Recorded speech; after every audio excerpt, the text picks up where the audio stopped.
Good morning student, welcome back to English reader class. Today I will teach you chapter 6 and your chapter name is The Fisherman and the Jinn. ये बहुत ही interesting कहानी है. It is a very interesting story जो एक मछुआरे और जिन के बीच की कहानी है. Once there lived a poor fisherman with his family. एक बार एक गरीब मछुआरा अपनी परिवार के साथ रहता था. A wife and 2 children. और उसकी एक पत्नी और 2 बच्चे थे. One day he started for fishing early morning for there was nothing for the children to eat. एक दिन वो मछली पकड़ रहा होता है एक सुबह, क्यों उसके घर पर कुछ भी नहीं होता है बच्चों के खाने के लिए. He cast his net into the water. वो अब कैस्ट में फेंकता है अपने जाल को.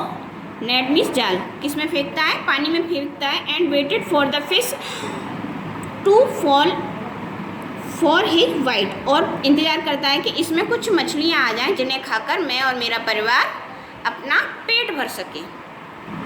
Suddenly while pulling his net up he felt great weight and he pulled with all his strength. Strength means ताकत. अलास. अचानक से उसके नेट ना जो होता है वो काफ़ी भारी हो जाता है. इतना भारी जिसको उसे खींचने में पूरी ताकत लगानी पड़ती है.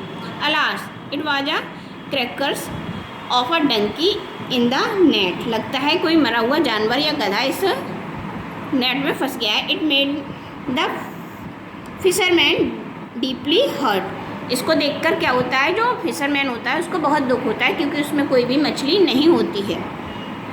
Oh fortune do not tune me I am waiting for fish so long. मैं बहुत देर से मछली का इंतज़ार करता हूँ. If don't get any fish my family will starve today. अगर स्ट्रैप मीन्स भूखा. वो कहता है अगर मुझको एक भी मछली आज नहीं मिली तो मुझे और मेरे परिवार को भूखा रहना पड़ेगा. God have mercy on my little children. हे भगवान मेरे छोटे बच्चों पर दया करिए. He cast his net in the water once more time. अब वो दोबारा अपने जाल को पानी में फेंकता है. He felt the net heavy, therefore he pulled it up with great effort. इस बार भी उसको जो नेट होता है वो काफ़ी भारी लगता है और पूरी ताकत से वो उसको इस बार भी खींचता है. This time the net was filled with old thing. अब इस बार क्या था, जो उसका जाल था वो किससे भरा हुआ था? पुरानी कबाड़े जैसी वस्तुओं से भरा हुआ था. One of them was an. एक उसमें से क्या था? Old rusty jar which seemed full with something in and was well sealed with lid. और उसमें एक जार था जो कि पूरे तरीके से चारों तरफ से बंद था. I will see these old item. मैं देखता हूँ इसमें क्या है. कौन सोचता है? ये कहता है मछुआरा कहता है.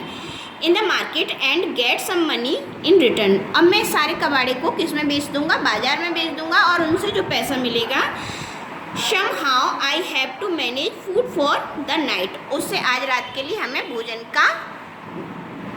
भोजन की हमारी जो ज़रूरत है वो पूरी हो जाएगी.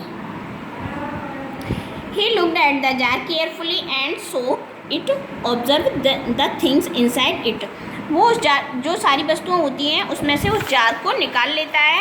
He pried the point of his knife into the jar. और अपने चाकू से उस जार को खोल देता है. All of the sudden thick cloud of smoke began to rise and Huck Jean appeared from the jar. और अचानक से उसमें से एक धुआं जैसा निकलता है जार में से और वो एक किसमें बदल जाता है? एक जिन में बदल जाता है. The fisherman spoke the trembling voice. Trembling means कपकपाती आवाज़ में. Who are you? तुम कौन हो? I am here to kill you. मैं तुम्हें यहाँ मार दूंगा. ये कौन कहता है? जो जिन निकलता है ना वो कहता है. What was my fault. लेकिन मेरी गलती क्या है? I help you get out of the jar. मैंने तो आपको इस जाल में से निकाला है. You must not do like this. तुम ऐसा नहीं कर सकते हो. ये कौन कहता है? Fisherman. I would not listen to you whatever the matter is. मैं सुनना नहीं चाहता हूँ कि तुम्हारा क्या माजरा है. I know only this that I want kill you. मैं तो बस इतना ही जानता हूँ कि मैं तुम्हें मार दूँगा. ये कहता है. What why said fisherman. Fisherman ने कहा ऐसा पर क्यों? The king Solomon had set me up in the jar. मुझको राजा सोलोमन ने इसमें बंद किया था। And sealed it with lead seal and threw me out into the sea. और उस जार को अच्छे से पैक करके मुझे समुद्र में फेंक दिया था।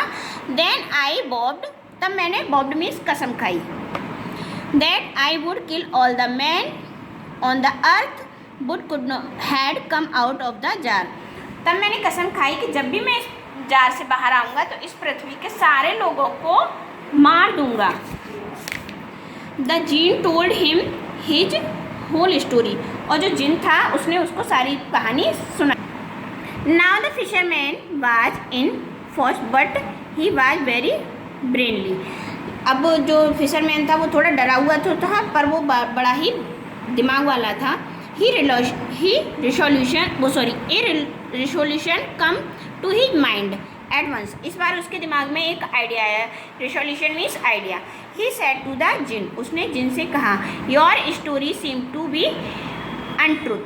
तुम्हारी जो कहानी है वो सच्ची नहीं है, वो झूठी है। How I can believe your story, मैं तुम्हारी स्टोरी पे कैसे भरोसा कर सकता हूँ। This jar is so small, ये जार तो बहुत छोटा है।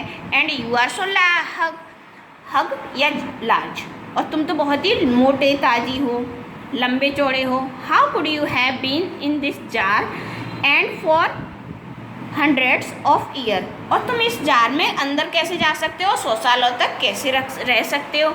ओ मीन, अब देखिए जिन क्या कहता है। Oh man,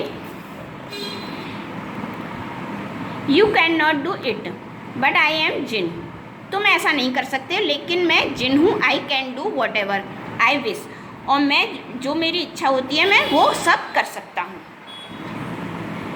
you want to make me afraid so you are playing a trick on me. तो ठीक है, तो ये जो तुम कर सकते हो वो मुझे करके दिखाओ।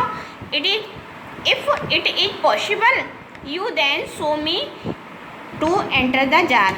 यदि वो ये तुम्हारे लिए पॉसिबल है तो मुझे भी जाकर दिखाओ कि तुम इस जार में कैसे जा सकते हो। You unbelieving fisherman see me now enter the jar. अब वो जिन ये कहता हुआ घुस जाता है जार में, फिर दोबारा घुस जाता है। अच्छा, तुम्हें मुझ पे भरोसा नहीं है तो ये देखो। Jinn replied furiously and turn into the red smoke. इतना कहकर जो जीन था वो एक लाल धुएं में चेंज हो गया। एंड एंटर्ड द जार, और जार में घुस गया। The fisherman sealed the jar again, और फिशरमैन उस जार को दोबारा से बंद कर देता है। And threw that into the sea, और समुद्र में दोबारा फेंक देता है।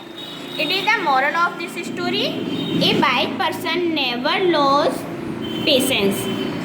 जो बुद्धिमान लोग होते हैं वो कभी अपना धैर्य नहीं छोड़ते हैं। पेशेंस मीन्स धैर्य।